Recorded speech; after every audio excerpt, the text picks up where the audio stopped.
Hello friends, welcome to Abhilaw, where law is simplified. This is your Professor Dr. Ambarish R. Patnigire, and in our lecture series of the Code of Criminal Procedure Code, we were discussing chapter 13. In last time, we have completed in the previous lecture regarding section 181. Now we are going to start section 182, offense committed by letter. Now if an offense is going to be committed by letter, which court will have a jurisdiction, where the offense has been committed needs to be decided. This section talks about that. Section 1, any offense which includes cheating may, if the deception is practiced by the means of letters or telecommunication messages, be inquired into or tried by any court within whose local jurisdiction such letter or messages were sent or were received, and any offense of cheating and dishonestly inducing delivery of property may be inquired into or tried by the court within whose local jurisdiction the property was delivered by the person deceived और was received by the accused person. इसका मतलब क्या है दोस्तों, अगर कोई crime offence ऐसे हुआ कोई लेटर देकर या टेलीफोनिक मैसेज से, तो वो लेटर कहाँ से निकला, जहाँ से वो निकला है वहाँ पर भी उस कोर्ट को जुरिडिक्शन मिल सकता है, और जहाँ पर वो पहुँचा है जिसके बाद उस वो चीटिंग हो गया और डिसऑनेस्टली जो गेन हो गया, इसके विषय में ऐसा है कि जहाँ पर गुड्स डिलीवर हुआ वहाँ पर भी ऑफेंस दाखिल हो सकता है, उस कोर्ट के पास भी जुरिडिक्शन है, या जो एक्यूज ने जब गुड्स रिसीव किए उस एरिया में भी जो कोर्ट है वहाँ पर भी इसका उस कोर्ट को जुरिडिक्शन मिल सकता है। ये सब सेक्शन 1 है सेक्शन 182 का। आइए हम सब सेक्शन 2 को देखते हैं। ओके, स्पेसिफिक ऑफेंस है 495, 494 ऑफ इंडियन पिनल कोड। ये जब ऑफेंस हुआ था तो कहाँ किसको जुरिडिक्शन मिलता है। 494 का ऑफेंस आपको मालूम है, marrying again the life time of a husband और ए वाइफ। अगर किसी ने विवाहित होने के बाद भी शादी करी तो जो हिंदू मैरिज एक्ट है या क्रिश्चियन मैरिज एक्ट है इसके हिसाब से तुम शादी नहीं कर सकते। तो अगर किसी ने शादी करी तो कौन से कोर्ट को उसका जुरिडिक्शन रहेगा, वो ऐसा है, द ऑफेंस वाज कमिटेड और the offender last resided with his or her spouse by the first marriage, or the wife by the first marriage has taken a permanent residence after the commission of offense। मतलब jurisdiction किसके पास है, जहाँ पर उसकी previous wife रहती है, अब उसने ऑफेंस होने के बाद अगर अपना एरिया एड्रेस बदला है तो उस कोर्ट को जुरिडिक्शन है, या जब ये हस्बैंड एंड वाइफ जो लास्ट लोकेलिटी में रहे उस कोर्ट को जुरिडिक्शन है। तो याद रखना है सेक्शन 182 में ऑफेंस जो 495 है और 494 है उसके विषय का जुरिडिक्शन की बात की गई है।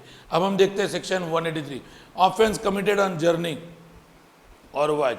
मतलब जहाज में अगर ऑफेंस हो गया या चलती ट्रेन में अगर ऑफेंस हो गया या कोई चलती कार में ऑफेंस हो गया तो कौन से कोर्ट को जुरिडिक्शन मिलेगी। आइए हम इसको देखते हैं। When an offence is committed which by the person by or against whom or the thing in respect of which the offense is committed is in the course of performing a journey or voyage, the offense may be inquired into or tried by the court through or into whose local jurisdiction that person or thing passed in the course of that journey or voyage।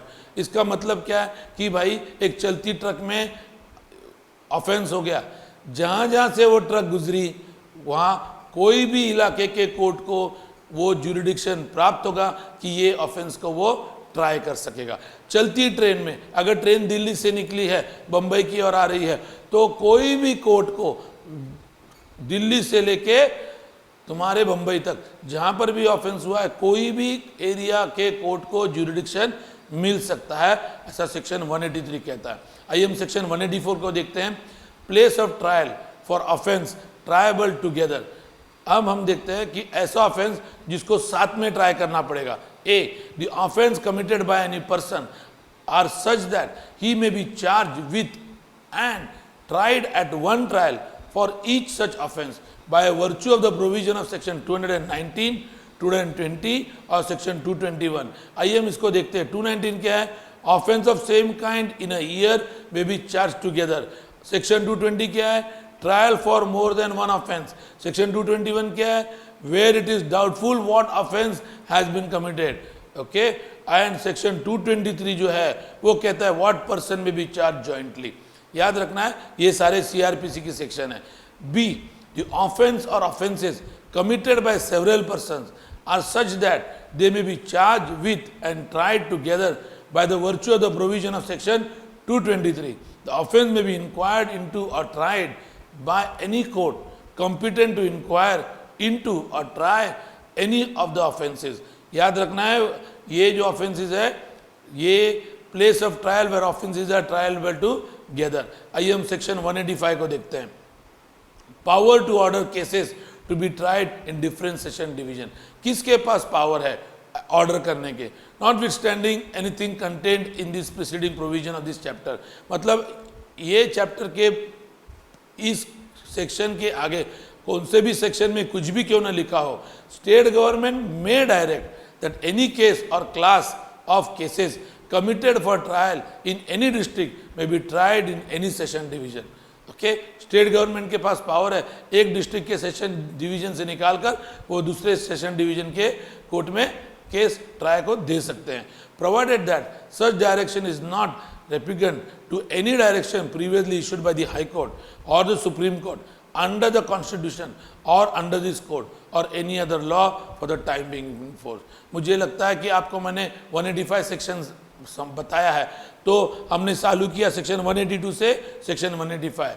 ये सारे सेक्शनों को मैंने आपको explain किया. अगर आपको मेरा video अच्छा लगा तो प्लीज़ लाइक कीजिए, शेयर कीजिए और सब्सक्राइब कीजिए और बेल आइकॉन को प्रेस करना ना भूलना. आपका सब्सक्रिप्शन हमारा मोटिवेशन. Thank you.